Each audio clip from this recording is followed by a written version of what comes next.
I'll give you the choice. You want to go down like dark road, like that kind of stuff first, or you want to talk about music first? What do you want to? Yeah, where do you want to go first, Let's see. I mean, since we're on the subject, I figured I was like, screw it. I'll talk about it because I didn't let anyone really know where I was Yeah, because it got really extreme. So yeah, I'll start off with the dark times, man, because it needs to be said. let's go, man. Hit me. All right.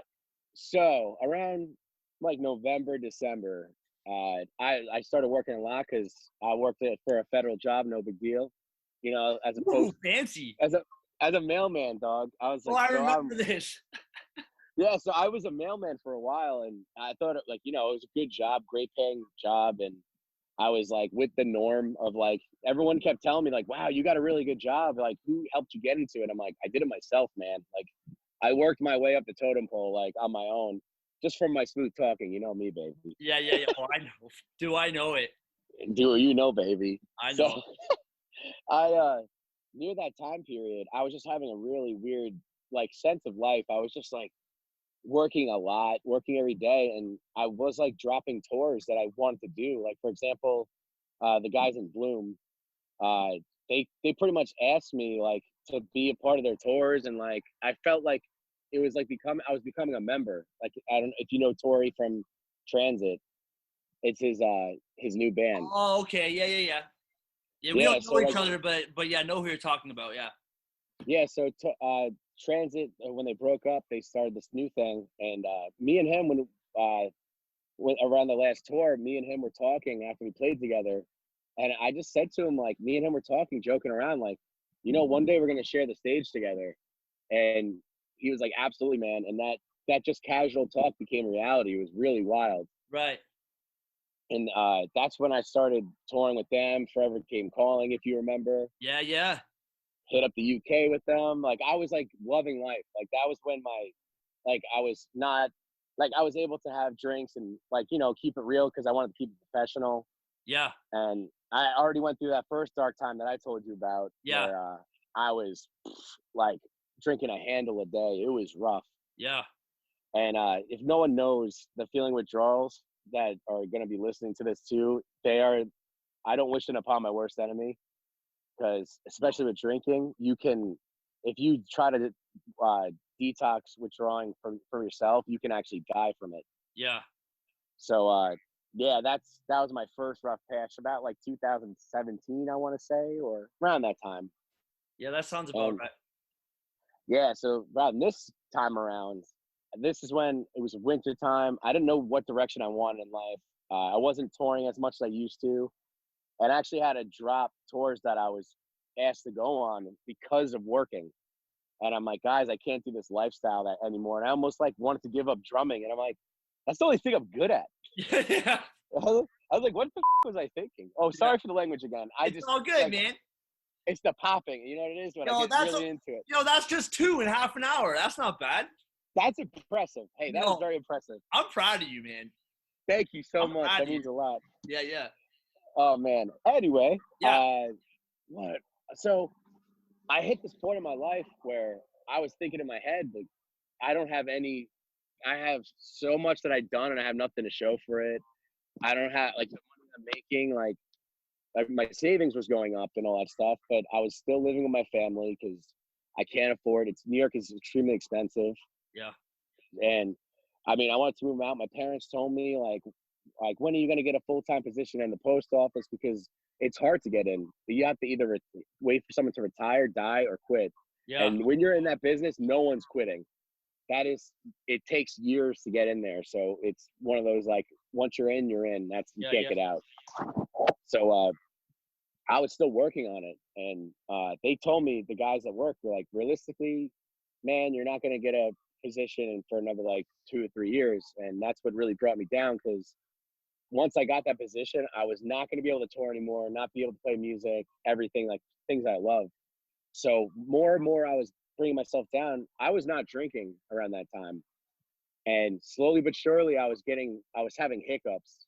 And when I mean hiccups, I mean there was nights where I would drink like I thought I used to be able to drink, Right. and I'd wake up in the hospital, and I'd be like, "What's going on?" And nurses say, yeah, you drank too much alcohol, you pretty much overdosed. And I would, every time I go, you have to be kidding me. And my parents started seeing that pattern, Yeah. and they were like, you're starting to have a problem again. I'm like, no, I don't have a problem. Like, I just kept refusing it because I was just whatever. Yeah. Yeah. And then the latest time they said, I mixed. I took Adderall. I don't know why I started taking Adderall. It was because the guy that I work with, I used to be tired, and he said he actually had to have them because of his ADHD. Yeah. Yeah. Yeah. But when I take them, I have crazy energy. So I was taking them for work and spent like really busting.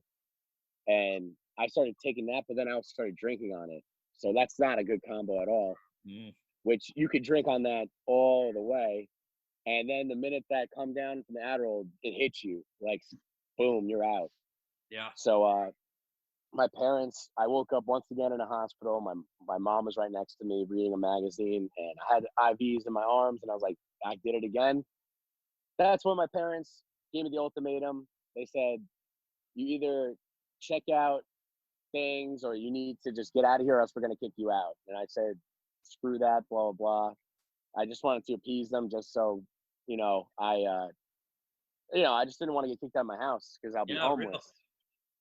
So I one day I had a big fight with my mom. Like I always had to go to work in the morning, and when you talk to me at 5:30 in the morning, I don't want to hear you. I don't want to hear about an argument. Worry about it later. Yeah. Yeah. Yeah. And I pretty much told her. I told my mom, like, go F yourself, blah blah blah, like really mean things that you shouldn't be telling your mother. Oh yeah. 100%. You never tell your mother the things that I said to my mother. Even if she's wrong, you respect your mama, kids. Exactly. I was out of character. I was so out of character. Yeah. And I left. I came back. All my stuff was in front of my house, and I said I knew it was coming. So I didn't know what to do. So I called my bandmates that I'm in, my boys in Persona, and uh, my singer said he had a reason. He's like, listen, I would love for you to stay, but I can't right now. I'm in a situation. He's in his personal stuff. My guitarist, my bassist lives in Brooklyn, so it would be like a 2.5 hour, 3 hour commute in order for me to go to my job. So that was out of the bag. Yeah. And my singer lives my guitarist lives down the block from me. So he was like, listen, you could stay with me. I actually just bought a new house and I sold that house. So if you can last like 2 weeks, like I will make sure you have a place to stay. So I said, all right, awesome, man. He's like, please don't do anything stupid. He had a feeling. He's like, what he was hinting at me, he's like, please don't start drinking again like the way you used to. Right. Which is respectful. Like he's the reason why I was sober for a while and kept me out of trouble. Yeah. Yeah. So my first night I slept in my car. The second night I show up to work, and how embarrassing it is when they're like, hold on guys, I gotta change, and they saw all the stuff stuffed in my car, and they're like, are you living in your car? I said, yeah, at the moment. Like, don't worry, it's just like for like 2.5 weeks. And I was so sick of living in my car, like by like day 3 or 4. So I went to hotels, and I'm a sassy boy, you know what I mean? I do.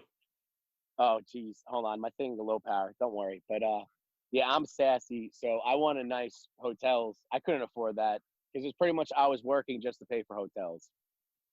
Right. And Yeah.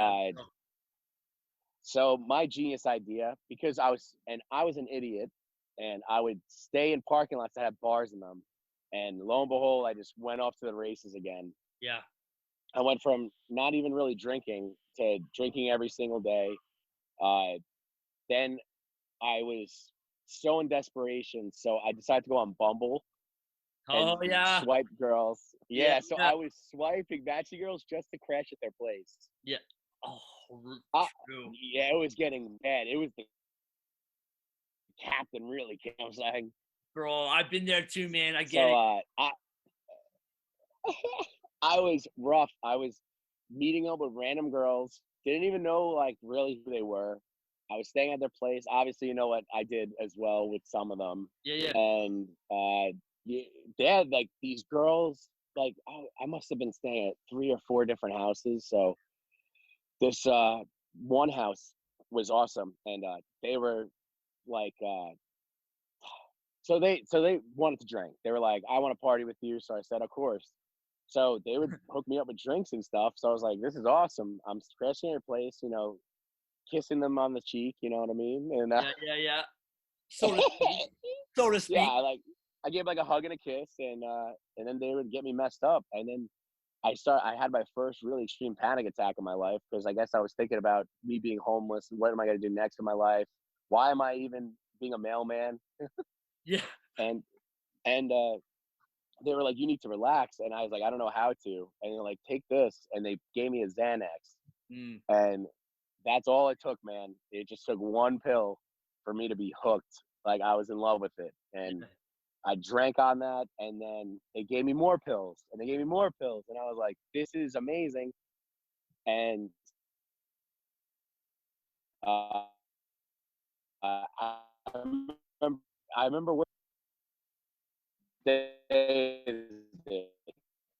I freaked out because I thought it was Wednesday morning. So I had to call one of my coworkers and ask them, "Hey, buddy, what's up? Show up to work?" And they laughed and they said, "Are you kidding? What did we do at work yesterday?" And they were like, "We worked together the whole. What are you talking about?" I blacked out, so I didn't know because I never did Xanax. So I mixed Xanax with drinking. Right. Folks told me after I did mixing Xanax and drinks, they told me, these pills ain't for free, right? And I was like, oh. So I guess being hooked, I just started buying more, and then I stayed at another girl's house because I was like, I have to get out of this situation Yeah, because yeah, I yeah. knew I was getting bad. I ended up going to this girl's house. I'm not gonna mention her name, but there is one other girl, and they knew who I was. They knew who my band was, so they were like, "Oh, you can stay as long as you want." Right. And like, they should have told me that because they pretty much told me I could stay for months. So I was like, "This is amazing. This is great." And once So again, playing drums finally paid off, bro. Here we yeah, go. I'm telling you, dude, I'm Yeah, yeah, telling you. yeah. So the funny part about these girls was all right, I can tell you, I'm sure they won't see this, but yeah, I kissed one of them, and then the other roommate that knew who I was and knew the bands that I was in, uh, she broke up with her boyfriend, and then the girl that I was kissing asked me to take her out on a date, and I said, "Okay, I'll take her out to a date," and then I kissed her, and then they both. She was like, "Wait, I just told you to take her on a date." I'm like, "No, you told me to do that." They're like, "You didn't have to kiss her." I'm like, "I thought you said." I was like, and We dig our own graves, bro. yeah, I dug my own grave, man. Yeah. And yeah, so I did lots of kissing with both of them, and I like how I'm saying it like that. It's just I like the love proper it. way. I love it. Well, that's what you were doing. You were kissing. Yeah, I Yeah, get we it. were kissing. Yeah, Yeah, we kissed. yeah. Yeah. So the one thing that hit me the hardest though was I had double job. So I almost made it to 2 weeks. You know what I'm saying? I almost made it to 2 weeks until I was able to have a place to stay at for Right. real. I started secretly taking like pills without them knowing, and then there were some pills that I took that I didn't even know what they were. I just like they gave me extras for. I was like, what's wrong with me? I was like, I became an addict. I was like, what the hell? Yeah, yeah, yeah. And I woke up. I didn't sleep for 24 hours. I was freaking out. I was having panic attacks. I was drinking to calm down and taking pills to calm down. Then the next morning, I had work at 7 a.m. or 9 a.m. I should say, because it was a Sunday. I puked my brains out apparently inside her toilet bowl, and it was covered in blood, just all blood, Oh, bro. like and nothing else. It was like coffee grinds, and I was shaking so hard that I was like having like a seizure on the ground, pretty much. Right. And she found me. She's like, "You okay?" And I was like, "I don't know." She's like, "You have work in 2 hours." And the only thing that came to my mind was, I need to go. Like, I need to go away. Like, far from here, change my whole life. Like, get detoxed. Because I realized that because I knew what withdrawal felt like. And yeah, so I told the girl, I was like, "Hey, I'm leaving." And she said, no, you don't have to leave. You could stay, laughing. I was like, no, I'm going. Like, Yeah. going. Yeah. And she's like, she kept Yeah. laughing This again. cannot continue. Yeah. Yeah, so I had to stop before I died. I knew if I did this lifestyle for another week, 100% you guys would have seen me like at my funeral. Dude, I 100% believe it for sure. Yeah. Yeah, it's crazy. That's why we relate with that. And so finally she wasn't getting it. And then I looked at her straight in the face with blood on me. And I go, I was so mean about it, but I just looked at her, I said, I'm going to rehab. You don't understand. I am going to rehab. Like, you don't get it. Yeah, and she starts crying and she's telling me like, and I felt so bad because she said she had a crush on me and stuff, and I was oh man, and I was like, oh God, and she was really supportive though, because I shut off my phone, and yeah, just from there, I didn't even call my boss or anything. I shut my phone off, took her phone, called my mom, who kicked me out, and said, listen, I'm going. I need to grab my stuff, and she's like, no, you're not. You're not going in the house. I'm like, no, I'm going. I'm sending myself away. I'm going to Florida. And she was like, oh, crap. And then I got a plane ticket, still had work, shut off my phone, and I was withdrawing so bad that I was dripping in sweat. You know how it feels. I do. But for the people who do not know, You're like burning hot, but you're shivering. Like, you're like so many different. Yeah. Go ahead. You are soaking wet. You're freezing. You're you take one sip of something, you throw it right back up. Yeah. The shakes are the most embarrassing of them all. Like, you can't even hold your hand straight like this. It's like this. And you can't hold a drink. You can't write. It's impossible to write. Yeah, and you just get like fevers and chills, and you feel like you're going to die, which you probably are, because if you do anything with alcohol, you have a shot of dying. Yeah. And Really quickly, sorry, real quickly before you go on, for people listening to this story, and they're also seeing me sip, I want to let everyone know, this is 0%. I'm not being disrespectful to my brother CJ. You're the man, dude. Non-beer, I promise, my word.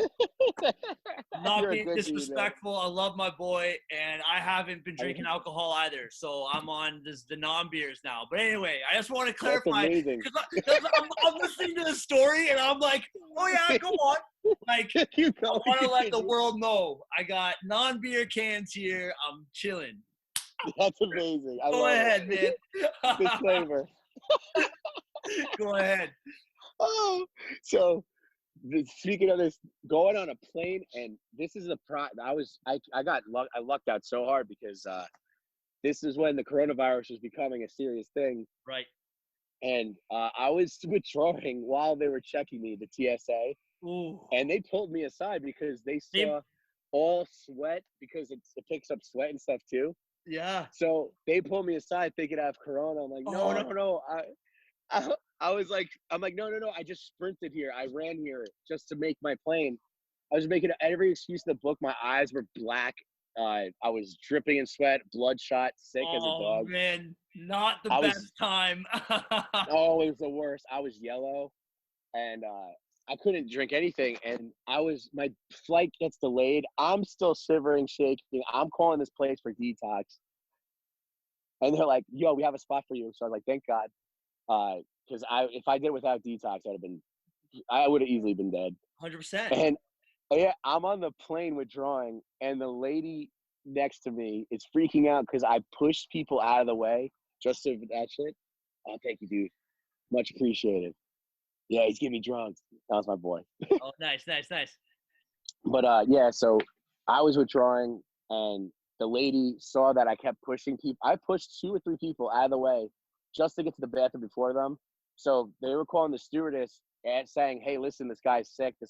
And I was trying my best to calm down, but it's impossible when you're dripping in sweat and it's freezing in there.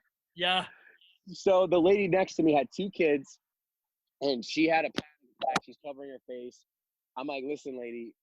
I was like, I'm withdrawing. I swear I'm going to rehab. That's where I'm going. Yeah, I promise. I promise I'm just detoxing. And she's like, okay. I guess she knew. She understood. So yeah. So I got off the plane. I had my aunt pick me up, and then she dropped me off. And I decided to just, instead of just contacting people, I shut up my phone. Didn't tell my friends. Didn't tell my boss. Didn't tell my family. Only one who knew was my mom. And my friends, you should have seen my phone when I was isolated. I ended up leaving. I was still not answering my phone. Uh, I have some friends here that I was talking to, supporting, and ended up meeting some really cool people in Florida during the detox and stuff period. Yeah. And it's in all honesty, it was probably hands down the best thing I've ever done in my life. I really can't be more thankful, realizing like I not only need to get sent away, but I also needed to make a complete reset of my life and like really just go in a completely different area, like as far away as possible. And I think this, like, I finally, like, I have my head cleared out, like nothing foggy or anything. So yeah, and I ended up decided to go move here. So this has been amazing. Dude, good for you, man. I'm proud of you, bro. Cause like, Thank you, my man. dude, because like the reality is like, cause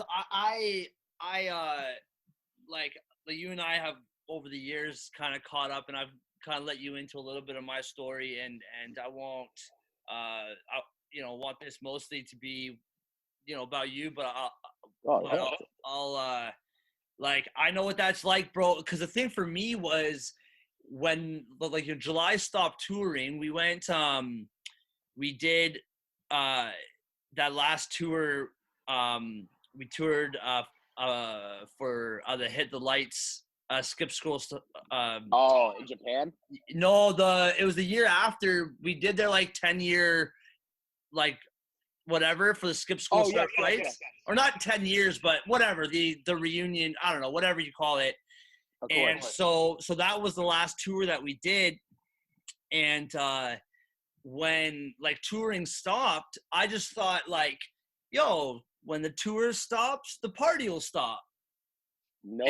And not a chance. The next year, I was in this basement, actually, my mom's basement. Poor Ruthie, my mother. I'm in this basement just doing drugs and drinking for like a year. And then poor mother, dude. But then after that, I made a couple bad decisions in this home, and she kicked me out. Went to my dad's, made bad decisions there, got kicked out, came back to my mom's, kicked out, doing the whole Tinder thing like you, man. Like literally wow, we have the same story. Dude, literally, man, just swiping just to sleep somewhere, bro. And there became a point in time, and this is my story kind of really condensed. For with me, it wasn't really. That's not weed, by the way. What's that? Yeah. Yo, keep it kosher, eh? It's all good, man. I personally love hearing this right now because it makes me feel better too. Because obviously, like, you know how it is. Like the more you talk about it, the more you want to stay away from it. And a friendly reminder always, like, yeah, like this is why you're sober. Keep strong. Yo, you have to, man. And like the reality is, and like some friends of mine are gonna hear this, and I'm just being honest. It's hard to talk about this stuff with people who haven't gone through it, right? And it's like no disrespect to them. You with me still, bro? Hold on. Yo, sorry. No, it's all good, man. It's all good, man. Yeah, so like you know how it is, man. And like I just said before, I'll say it again. There's like friends of mine that are gonna hear this, and I'm just being honest that it's hard to talk about this stuff with people who haven't gone through it, and it's no disrespect. Oh my God. It's no disrespect to them because we all have our own our like battles, man. Like whether you're an addict, whether we all have things that we want to keep secret, right? So it's no disrespect to anybody who hasn't gone through it. It's just hard to talk about because it's like it's embarrassing to a point. It's very embarrassing. Huh? It's very embarrassing. Yeah, it's something I try to explain to my parents too, because my dad tells me specifically, because he's never drank or smoked in his life. And he tells me, I just don't understand, son, how come it's so easy not to just drink? It's so easy. And I'm like, Dad, it's so easy. My dad's really heavy set now, and how he copes with stress is he eats. Right. So I'm like, Dad, it's so easy not to eat 6 meals a day. And that's when he like got like quiet, and then he started realizing, man, like maybe he's like he understands now. Yeah. but Yeah, they'll never truly, like, our friends, like my friends constantly too, they'll never understand. Like, uh, for example, best example I can give is my best friend since I was a little kid, like really close. And I told them when I went away the first time, and I was like, I can't drink anymore. And I stopped drinking, and I was actually clean for a year and a half. I was solid. I was doing really good. And my friends are like, we miss you. We feel like we never see you anymore, blah, blah, blah. And I'm like, I know, man. Like, I feel like an ass, but I've been surrounding myself with people that has been through it. So it was a lot easier to cope with it. sure. And the first thing they tell me is, "Oh, we're about to go out tonight." I go, "That's great. Where are we going?" And they go, "We're going to Mr. Beery's." And it was a bar, a dive bar down the block. And I go, "Guys, are you serious?" They're like, "No, no, like, dude, you don't have to drink. Just pick up girls like you always do." Yes, yes. Thank It's you. they'll never. That They're like, just pick up girls like you always do. I go, there's nothing creepier than a sober guy with a bunch of drunk girls. just trying to see which girls had the most drinks. Exactly. Yeah, well, because my problem, drinking, like when we were touring and stuff, like drinking, like got like out of control.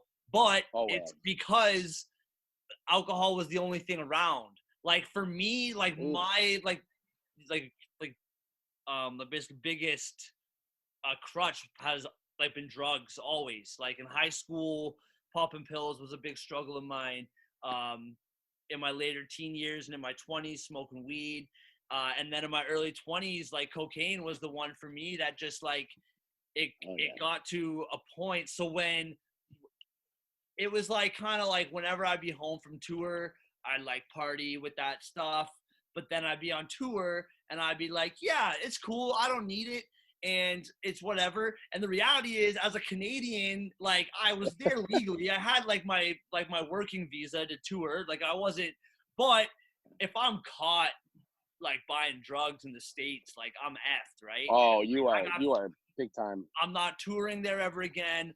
I have family in the States that I wouldn't be able to go visit. Like, so it was easier then to be like, yeah, I'll just party at home. And when I go tour, I'll just drink and smoke weed and it'd be fine. Um, but when I got home, I was just home and not touring. So anytime I would Ooh, have a beer or two beers and be alone, then yep. I'd be like, look at my phone and be like, hey, what was that buddy's name again who has the stuff, you know what I mean? Oh and yeah, it was every and so so when I was like trying to get clean and friends of mine would be like, hey, like want to like go out, like you don't have to drink, it's like yeah. that's not the point. Like luckily now, at least for me, I don't know if you've been down this road or not, but for me, I've been on the hunt for some good non-beers. And there's some people who I completely understand who say they don't even drink non-beers because it's basically like not necessarily caving in, but like if I'm having a non-beer, I'm like half caving in, like not fully, Yeah. but like half. But for me, Ooh, it's like, listen, it's a hot day. I want a beer, but I don't want the regret with it. So I'm gonna have some yeah. beers. So luckily now, when we go to the bar, and to be completely honest with you too, and I guess honest with people watching this that don't know this, like I in the last few years, like I've been able, like I have like a great friend group here now through my church, and my girlfriend has been a huge support, and I got a lot of good people around me. And Absolutely. so we'd be able to go out, and I'd be able to have a couple beers, but every once in a while there'd be that night where all of a sudden it's 5 a.m. and I've had a bunch of beers, and so every once in a while that would happen. Kind of what you were saying, how you'd just all of a sudden it would just be once in a while, whatever. So for me, in the last, I think it's been 3 months now, 2 or 3 months, yeah, 3 months now, where I've been off the booze, just like completely, like straight up, just trying to, just like not trying, Oh like yeah. because I like was at the point where like if I had a beer, I might have one beer or I might have 12. So Exactly. I'd rather just shut that door, you know what I mean? What you said is like the best thing I could ever hear because uh, even when like for example, like they said it was dangerous for me to just try to detox on my own, even on the way there. They actually said, why, like the nurses told me, like, why didn't you drink on the plane? And I was like, I wasn't even thinking about that. I was just so determined not to, I was just determined to get there. Right. And I knew if I did end up getting drunk again, I'd be like, oh, this is a stupid idea. Like, Right. Yeah, why am I doing this? I'm fine. I'm good. pretty much was too, especially me and you had the same exact experience where your friends are constantly saying, oh, like you don't have to drink. And I'm like, yo, but it, like being around you is just gonna get me more like upset knowing like, oh, I'm the sober one. I'm the DD now. You Yeah. know, like I need to uh like, and I don't mind being designated driver. I actually prefer it now because it's cool. Like I see my friends, like I feel like I'm doing something good for them. Right. And I think Right. the But that coolest. took you time to get to that mindset though, right? Like that Oh, takes absolutely. personal work to get to that mindset. Yeah, you need a lot of people don't understand who had never been through it. You have to understand with us is it's I don't like calling it necessarily disease, but it kind of is. Like it really is because It it's is. just it's straight up. Like we can't help it. Like we just it's in our brain. Like it's forever. Like we think about it every single day, every day. Every day. Like there's never a not a moment in our lives like. And it's a constant battle of us trying to convince ourselves not to drink or not to do anything. Yeah. And the thing that really actually, I don't know, I'm sure you get this. Please tell me you on the same level as me. Yeah, yeah. But I hate it. I hate it so much more when I'm at a party and my friends go like, "Hey, can you hold a drink?" And I'm like, "Yeah, sure."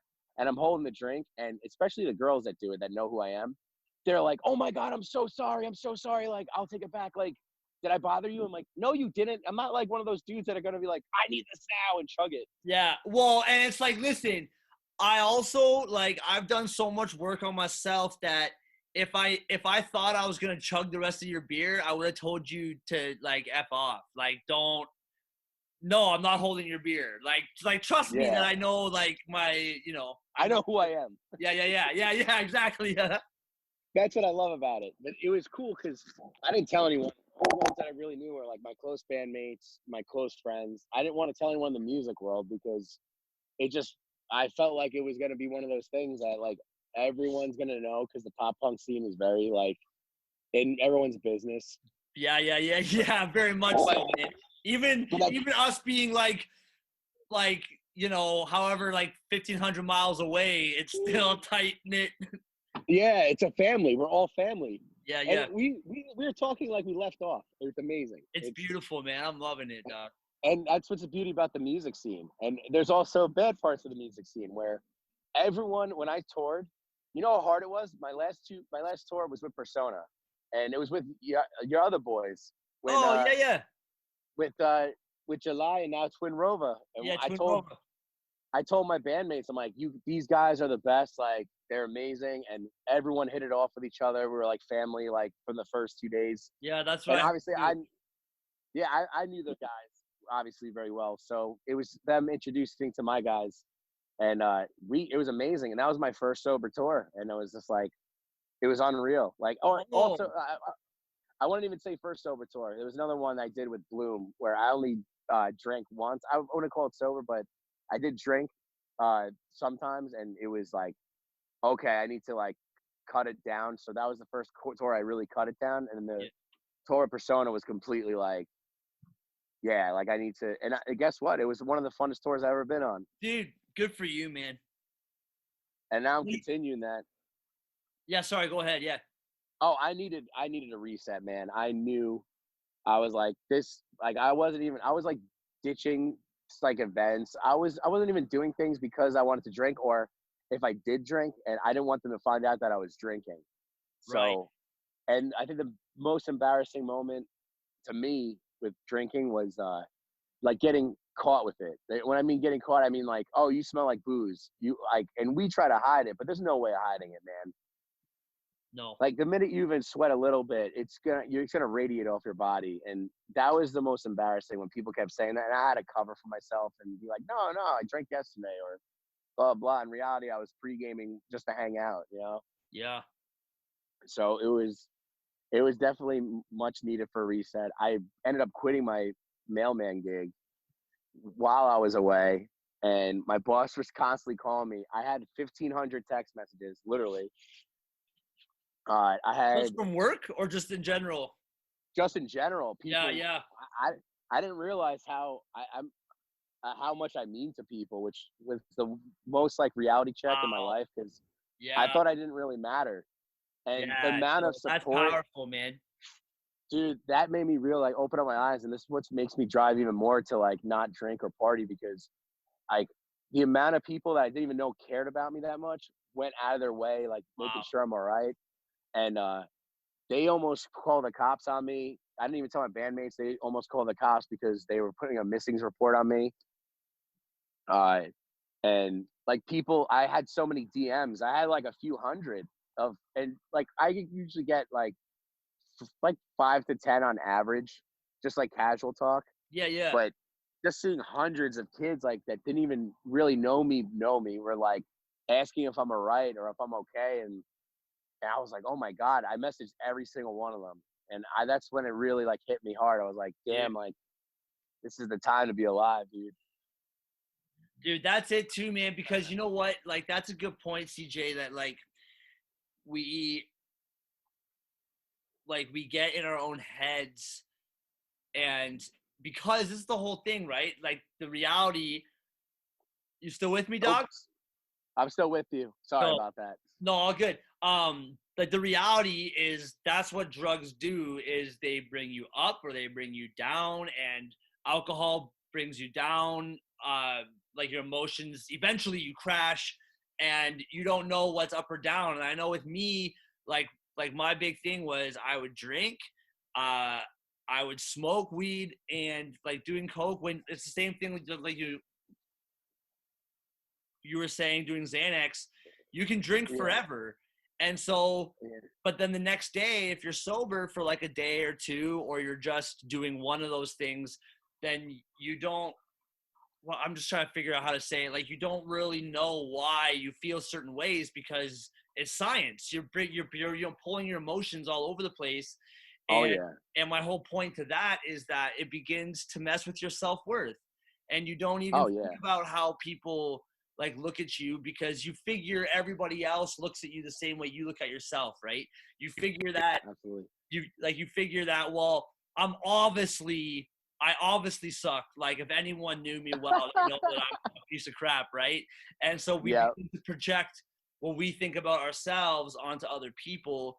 And dude, that's powerful. Like you were like, yo, people actually like me. Like like Yeah. I was like freaking out. I'm like, I guess I changed someone's life. It's really weird to think about that, but and right. then I told some, like, I just gave it general to people because I mean it's my personal thing, but this is the one time where I'm actually gonna own up to it and just be like, yeah, dude, I was a mess up. Like, people didn't know how dark I really was Yeah. because I put on this. People don't realize, like, you put on this happy face. The happiest people are always the most miserable, Mm, or they look like the most happy. And sure. in reality, it's just I was dark. I was thinking of, I wasn't suicidal, but I think the best way I could put it is there's some nights where I go, if I don't wake up tomorrow, I'll be all right. Like, I'm not Yeah. upset No about big it. deal. Yeah. Yeah, I'd be like, I'm like, if you gotta bury me, like, it's all good. So I really, that's what drinking and like drugs do to you, man. It really does. Like, it's fun temporarily, and you think you're making right decisions and doing something cool, but then you realize you're really like just damaging yourself. Like, you're really putting a toll on yourself. Yeah. And like something that I've been thinking about So myself. I'm still here. Yeah, yeah. Okay. Something I've been thinking about myself, and like my girlfriend and I, we've been dating for a few years, and we're looking towards the future. And I'm like thinking about like, man, like when I have kids, like I remember when I was in like high school, right? And I'm like Hmm. raiding my buddy's mom's like medicine cabinet and just like doing whatever. And you know, people telling you you know, don't do this, don't do that, don't do this. You, even up until like a few years ago, you couldn't tell me nothing. Like, Yeah, you, absolutely nothing. like, okay, so you're telling me not to do this? Okay, I don't care. Like, this isn't about you. I want to do this. And so I'm thinking about like, if like no one could tell me anything to help me. So when I have kids, like, how am I gonna like basically convey it to them that every decision you make, it matters? Like, Oh when yeah. I started popping pills when I was in high school, I didn't know that I was gonna be like borderline homeless in, you know, 14 years from that point. You know what I mean? Exactly. I Like, didn't know I was gonna be homeless either. I was like, oh crap. like the first time that you had your first beer, you didn't picture yourself living out of your car. No, not at all. That's the funny part is I was like, I'm gonna do this forever. And then I hit a certain age and I'm like, I can't do this anymore. Oh, it comes to the sick reality, man. Dude, Oh 100%, God. man. Just So, thinking about it too. I think I could definitely give you one thing though that yeah, I know is but the best thing that my bandmates have ever done for me because they went through it too. They what's it called? So what they were telling me, they knew I had a problem like one time. So they knew because they were past addicts. So they knew that if they told me I had a problem, I'd be like, go yourself. yeah. Sorry, I had to say that once Oh, good. again. I just only It's all third, good. number three. Oh, yeah, 3 times in an hour, bro. I'm proud of you, man. Yeah. We talking about Persona here? Yes. Yeah. Yeah. So we actually wrote a song about it, like Chase the Sun, which is pretty much like through addiction and like pretty much chasing like the dragon, dude, or like whatever we all went through, or like just drinking by the end of the bottle, just trying to find like a solution to things. And Yeah. it literally was the worst thing because we thought it was the best way to cope with it. But like you said about I'm not going to listen to what you have to say, I'm going to do it, is their approach was the best thing they could have done was they didn't tell me I have a problem and I should stop. They waited for me to tell them that I have the problem. Right. Because there's no way of getting into someone's head like that. Like they have to find it out on their own. And the more you push them, telling them that they have a problem, the more they're gonna just drink and get messed up. Dude, and that's so real too, CJ, because like, and I Yeah. haven't really talked to you about this, like, you know, with my band, with my old bandmates, with the July guys, but, and this is no disrespect to them, like they meant well and they love me and they just wanted to help me, but I Mhm. remember countless you know, band meetings talking about, you know, in the studio talking about me getting too drunk at a show or getting too drunk on tour or showing up to rehearsal too stoned. And there were all these conversations and like, you know, they were trying to help me, but at the end of it, I was looking at them like, yo, you don't know, like, you don't know, like, the Yeah, you don't know who I am. mentality. Screw you. Yeah. Like, no, I'm fine. You guys are pussies. That's That's the what I said the issue. same thing. You know what I'm saying? And like, if any of them like watch this, like, I've never brought this up with them, but you know that they mean well and you know that they want to help you and they love you, but Oh yeah. because they've never been there, they don't know how to go about like helping How you. to approach it. Right. How to approach it. That's the best part, how way to put it, because there's so many times where people are like, you have a problem, blah, blah. I'm like, screw you, you're drinking with me, you asshole. And Yeah, then yeah, I'll yeah. just, and I'd be like, why is it, why? And the best thing that I ditched a lot of my friends because they were just toxic. And it was an alcoholic trying to tell an alcoholic he has a problem. Right. And I'm just cracking up because this one friend that I had for a long time, he sat me down when I was sober and explained to him that I had a problem, and he's wasted telling me, like, pretty much guiding me like a therapist. I'm like, bro, you're hammered right now. Like, I'm telling you that I'm being sober, and he's like acting like he's like my parent. I'm like, this is hilarious. So like, I need to Right. stop talking to you.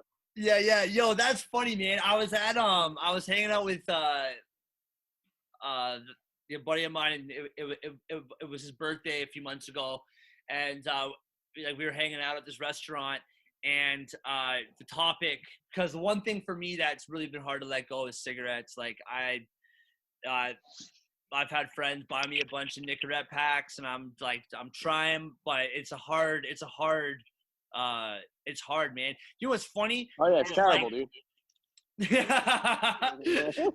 but exactly what you're doing right now. This guy was across the table from me. I didn't really know him. He was a buddy of my buddy.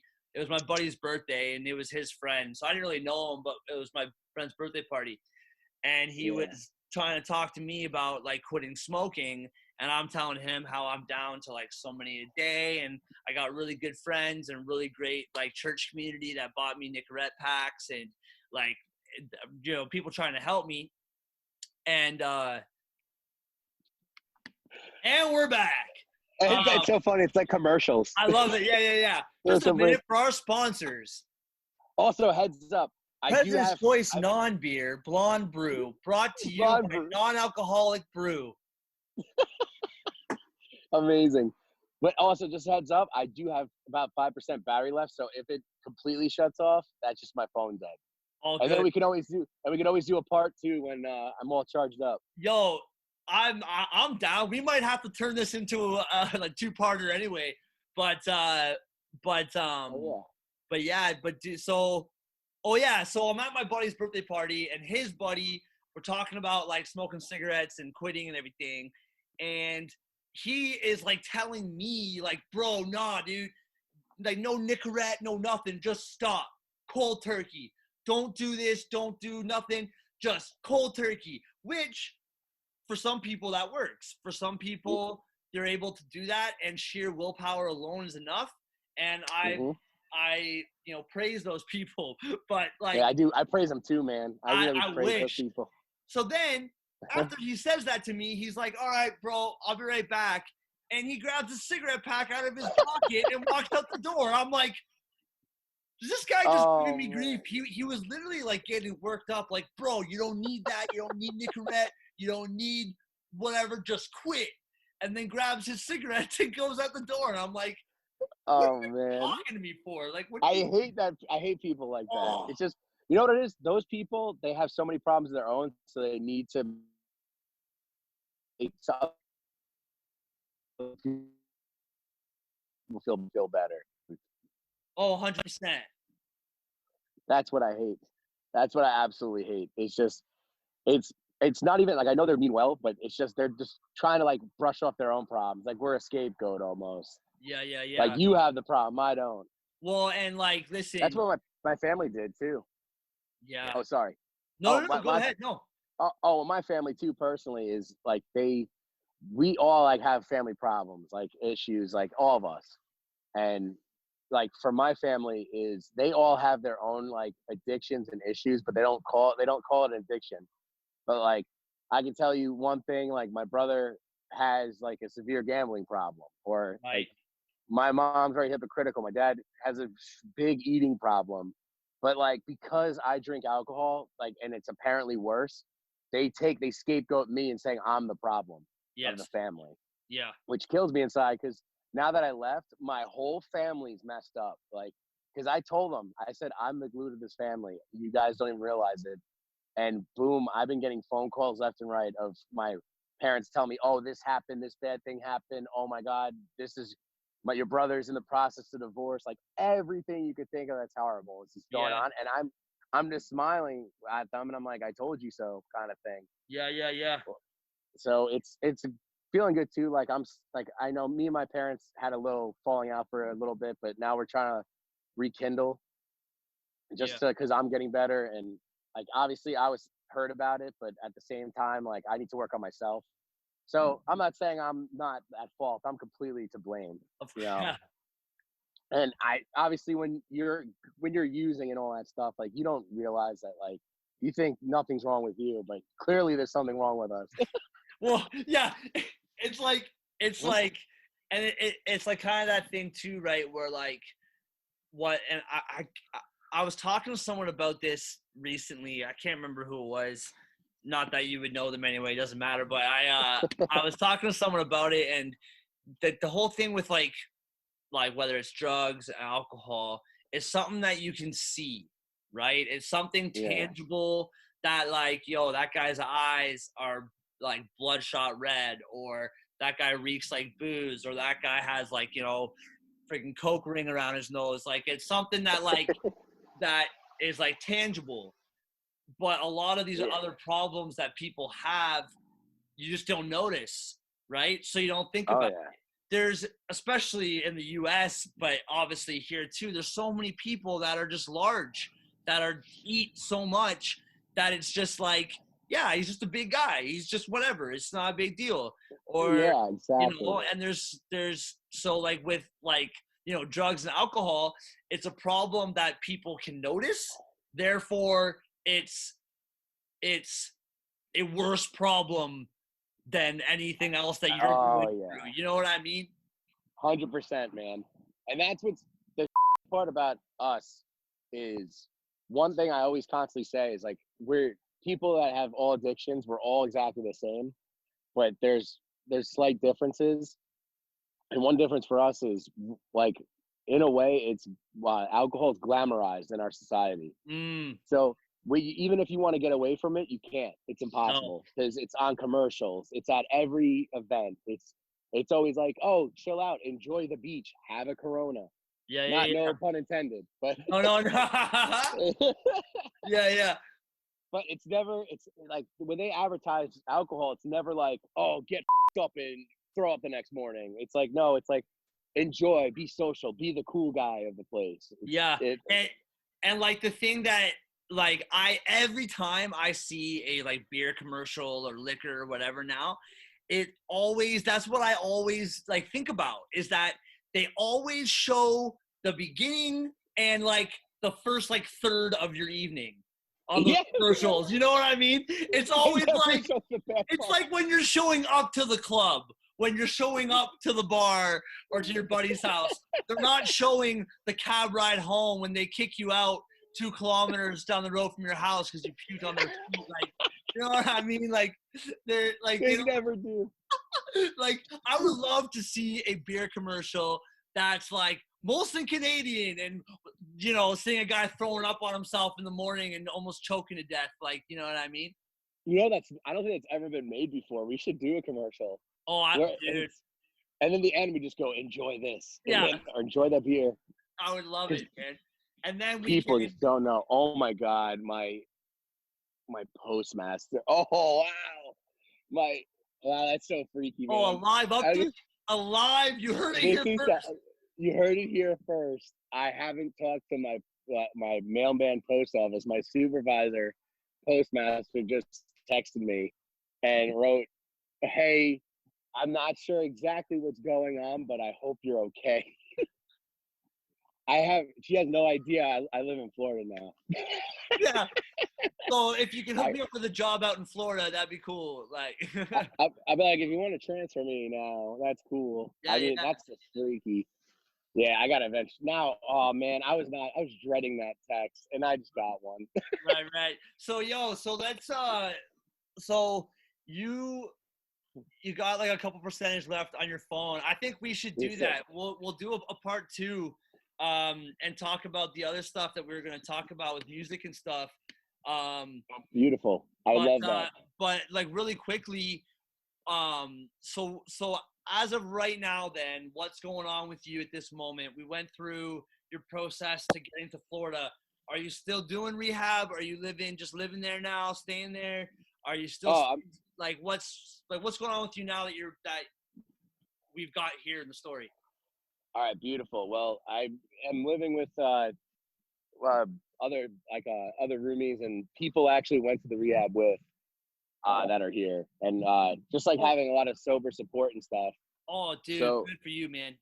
and the best is like you know how I don't know if you ever been away or but a lot of like the times like all those people that say we're gonna keep in touch, blah blah, either they relapse or they just don't even keep in contact with you. But I had a few strong uh a good group of people that we still like kept strong. And I could tell you some funny stories in the process when I was there. Like I was a comedian, dude. Like Oh, I had people dying. I had dressed up like in drag and like as a woman and had to Like, the captain, Yeah. I was called Trixie Dicks. And I was just walking around. I was scaring the out of like the new intakes because I'll go, "Hey, what's up, son? Hey, baby." I'm like, "You will love it here. They accept everyone." And they were all freaked out, like withdrawing and like, "Who the is this?" Yeah. Number four. Number four. But yeah, they freaked out. 124 minute or what is it? Yeah, here 84 minutes and you four Wow. times. And that's amazing. Dude, But it's just like sobriety, man. 1 minute at a time, you know. That's 1 minute, baby. Dude, it's even great too. That was the funny part is I used to always constantly joke around. That's my way of like, I guess like, making myself feel better or like I'm an extrovert. So Yeah. I feed off other people's happiness. And I thought it was so funny every time someone new came in and we were outside having a smoke break, you would some person would come in, I just go, fresh meat. And like as if it was jail. Like I had one person, I was dying, and the place got really mad at me because I kept screaming fresh meat, and he got back in his car and drove away. He didn't go in. Oh no! Yeah, man, I feel so bad. Yeah. Oh man, I think that'll be a part 2 of the stories I did. Like, cause I have some great ones that I'd love to share. So I want to touch on that quickly. I found out when I was starting my journey of like getting myself right, that I was worried that like I wouldn't be myself. You know what I mean? That like because a lot of the ways that we behaved and we act, like we were being us. We just had the help of alcohol and drugs, and but like I, there are certain tours. I remember when we went, went to Japan and we toured with some pretty big bands over there. And I remember, because you've been in Japan too, right? Yes, sir. I toured in Japan. Yes, sir. So we toured with. We're cool. We made it big, dude. So I have some friends of mine that are in my circle now who, when we're out with people, they'll be like, "Yo, this is Mark, bro. You know this guy toured Japan?" And I always have to, because it's like nice. Like I like talking about it. It was fun times, but I always have to say, listen, I toured Japan. This is true, but an hour after I landed at the airport back in Toronto, I was making Big Macs. So it wasn't like,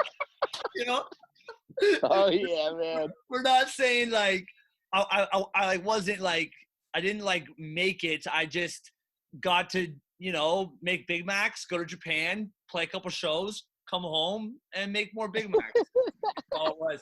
Yeah, I always say that people always. I was at my 10-year high school reunion, and they were asking me.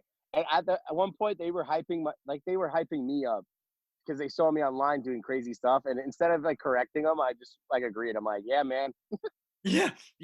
I'm the man. What can I say? Oh, dude, the best part is all the girls and the guys that like would post up things about like, oh, look at my kids, my perfect family. I just got a new house, like acting like the happiest people.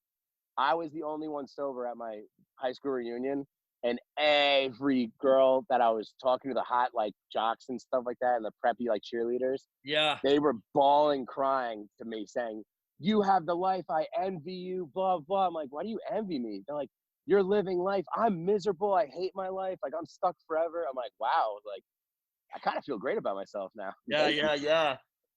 And it's always the ones, like I said, it's always the people that look the happiest and have a front, and they're really like dead inside. Yo, that's it, man. And like that's the thing too, is like I'm like really proud, like really proud of the things that I've done musically, and we weren't like crazy huge or whatever, but we got some good times and some good tours, and we made a good record. And but and then now I am finally now being able to be like, yeah, you know what, that was a good time. And now I'm like playing bass for my church and for churches locally, and I'm playing bass for a country artist who's actually a really good friend of mine, Bohm Amber Joe Bowman. I stuttered on your name, Amber. I'm sorry, but I play bass for her for country and stuff, and it's been doing the podcast and kind of but building up. But I just wish there's moments that I wish I was like sober during some of those tours. Like when we went to Japan, man, like Japan was a dope time, but their liquor will get you. Oh, you remember the 7 eye holdings, the 7-Elevens, and they had the bottles 600 yen for the cherry sake that got you super messed up. Dude, our first night there, we were on the same plane. Actually, we didn't know this, but we were on the same plane. Like we knew it when we got to the airport, but beforehand we didn't know. But we were on the same plane with the boys from Set It Off, and Oh yeah. and so when we got to the airport, we were like, oh, yo, what up? We're touring together. Nice to meet you. And so we got to kind of get to know them on the way there. And so I guess everyone else was showing up the next day. So that night, me and a couple boys from Set It Off, we go to a couple restaurants, have some sake. I never had sake before, and I'll never forget it, man, because they give you the full bottle. And it's like 4 shots. It's not a lot. So I'm like, oh, dope. 4 shots. I stand up and I'm like, oh, this night is gonna be a night. Like it's gonna be an interesting night, man. That was the first time. Oh, dude, we should also bring that up in the part 2, the Japan stories, because I got a good ones for you. I'm sure you have amazing ones. Yeah. Oh man, because I'm not sure. I'm just hoping that this doesn't like shut off any second now. I'm at 1%. Yeah. So let's do this, bro. Right, CJ, quickly. It's been dope catching up with you, man. I love you.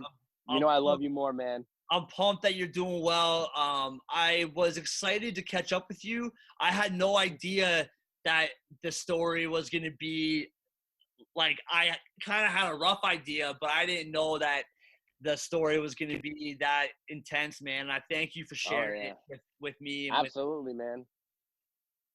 Yeah, I mean, I knew eventually I had to say it, so it was awesome to, just get it off my chest too. It's also a nice reminder, like there's sometimes I still, like I said, I think about it, but then the more I talk about it, the more I'm like, man, that sucked. Yeah. So it was awesome. Well, because listen, man, we want to feel the way that we felt when we first started doing it. And the reality is that time is gone. You're not getting that original buzz. You're not getting that first, like, whoa. Like, once you start, you're never getting that back, right? And so, yeah, man, CJ, friggin' thank you for sharing it with me. I love you, man. You're looking good. I love you more. I'm honored, dude. All right. Get ready, man. I'm going to be all girthed up soon, too. Be ripping. Yo, yeah, because you lost a bunch of weight, dude. Oh, yeah, I did. Not trying to be, like, disrespectful, but you got, like... Oh, no, yeah, I did. Yeah, man. I was huge. I was a big boy. And then I just needed a change. I can tell you, I'll tell you one quickie before hopefully my phone doesn't hopefully shut off. But how I did that was all right. So I was in the shower. I just broke up after a really toxic relationship. And I was miserable because I still was in love with her. And I really cared about her a lot. And I realized we used to go out to Buffalo Wild Wings and eat so much food together all the time. I didn't realize how big I got. Right. And I kept eating more. And then there was one day I went in the shower and looked down. I couldn't see my own dick. And I started bawling, crying. And, dude. And you're just bawled.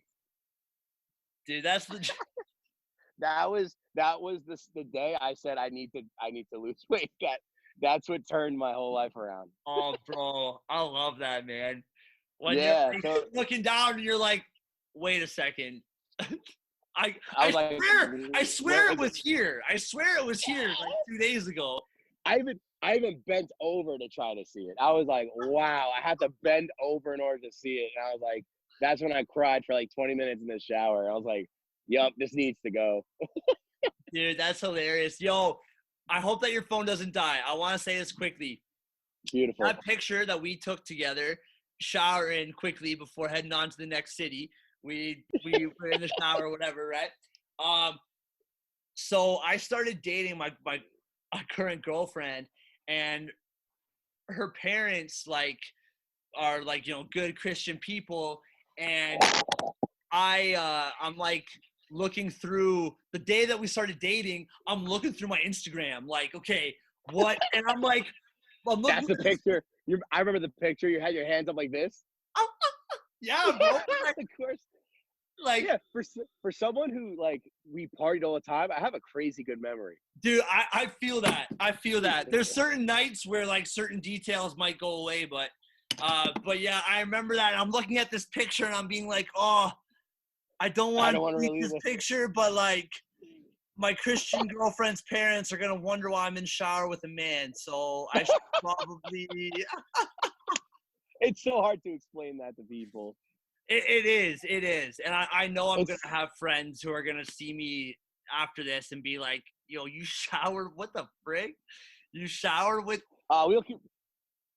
And then we got to go, wait, you got to hear part 2, and then we got to explain it all. That's it. So I'll do that, man. I'm going to let you go. We'll do a part 2. CJ, thanks for doing this, yeah. bro. I love you, man. We'll talk soon. All right, thank you. I'm happy to be a part of it, brother. And yeah, great man. catching And like up, for real, man, like sharing your story on here for kind of the first time, that takes balls, man. I really appreciate it. Yeah, man. It's just I gotta own up to it someday, and yeah, I hope people listen to it and like, just like they relate to the same thing. Because I know, like, the more I hear about other people, the more I realize, I'm like, wow, like, man, we're not alone on this. Dude, 100%, man, 100%. I'm probably gonna divvy this one up into 2 parts, and then when we do our next call, that'll be probably part 3, and we'll do it up. All right, soon, bro. All right, absolutely, my man. I appreciate it. CJ, we'll see you next time, man. Missed you, loved you. Oh. Love you, baby. Yo, Stay next handsome, time, right? I'm going to call you out real quick, though. Next time you tour in Canada, friggin' tell me. I know. I was in Toronto, yo. Oh, I'm talking to Andrew, like, time after, and he's like, yeah, I was on tour with CJ, and I was like, where was don't my worry, phone we're gonna call? do another one, bro. Don't worry. I promise you. I'm sure sooner than later we'll definitely go back out there because we want to set up another like little run with them. Yeah. Or even try to do with the guys in We Still Dream, if you remember them. I remember the name. I it's kind of like blanking me, but I remember the name. Yeah, they have another band out now called Sleep Culture. Okay, and, I heard of them. I've heard of them. Yeah, they're from here, so it's amazing that I want to get like all sides of the east side, yo. Yeah, where it's just like Canada, New York, and then Florida, and it's just we all make our way like in our areas, which makes total sense. Yeah, dude. When this whole thing is over, every band is just gonna be dying to get back out, man. Oh yeah, it's a good break, but definitely everyone's itching. Oh yeah, for sure. All right, bro. I love you, man. We'll talk soon, alright? All right, hugs and kisses, baby. Mwah. Adios, dog. Later, baby.